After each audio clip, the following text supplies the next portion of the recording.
Hallelujah. परमेश्वर का बहुत सारा धन्यवाद करते हैं जो आज का दिन हमें दिखाया और वचन पढ़ने के लायक बनाया।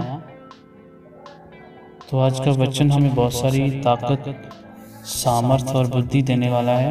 हालेलुया। तो आज हम वचन पढ़ेंगे मत्ती की 22 अध्याय 21 आयत में।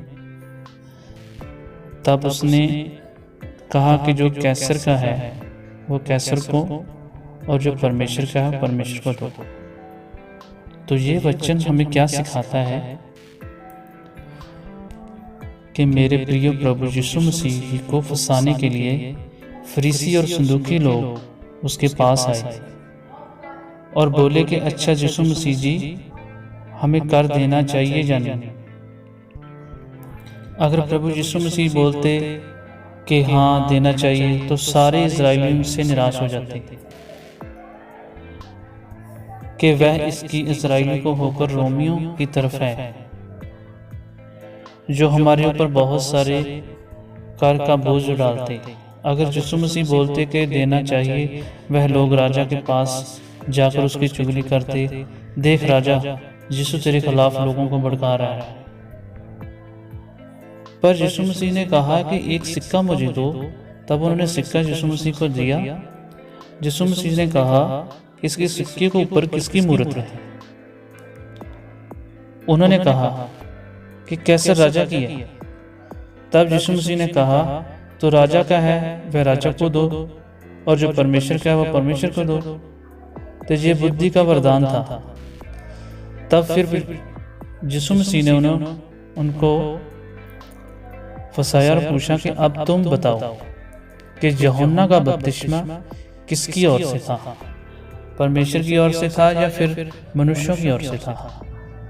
अब अगर फरीसी सदूकी सभी लोग के सामने बोलते कि परमेश्वर की ओर से था, तो वह फंसते कि फिर तुमने विश्वास क्यों नहीं किया। अगर वह कहते कि परमेश्वर की ओर से नहीं था, तो वह तब भी फंसते, क्योंकि लोग उनके खिलाफ हो जाते, क्योंकि लोग जानते थे कि यूहन्ना प्रभु यीशु की ओर से था। और बुद्धि का वरदान कहते हैं, याद रखें, लोग आपको फंसाने के लिए आए। अगर आपके अंदर बुद्धि का वरदान होगा तो आप फंसेंगे नहीं, बल्कि आपको फंसाने वाले होंगे। हालेलुया। तो बाइबल हमें बताती है कि दानियल के अंदर बुद्धि का वरदान था। जब बलेशर राजा ने यहोवा के भवन में बर्तनों में नाश किया, तो उसके सामने एक हाथ प्रकट हुआ और उस हाथ ने दीवार के ऊपर कुछ लिखा जो राजा समझ नहीं पाया। हालेलुया।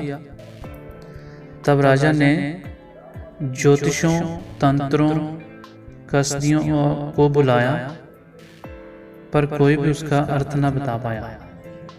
हालेलुया। जब राजा को दानियल के बारे में पता चला कि उसके अंदर समझ और सपनों का अर्थ बताने की और कठिन बातों का अर्थ बताने की बुद्धि पाई जाती है, तो राजा ने दानियल को बुलाया और दानियल ने उसके हाथ से लिखे हुए लेख का अर्थ बताया। हालेलुया।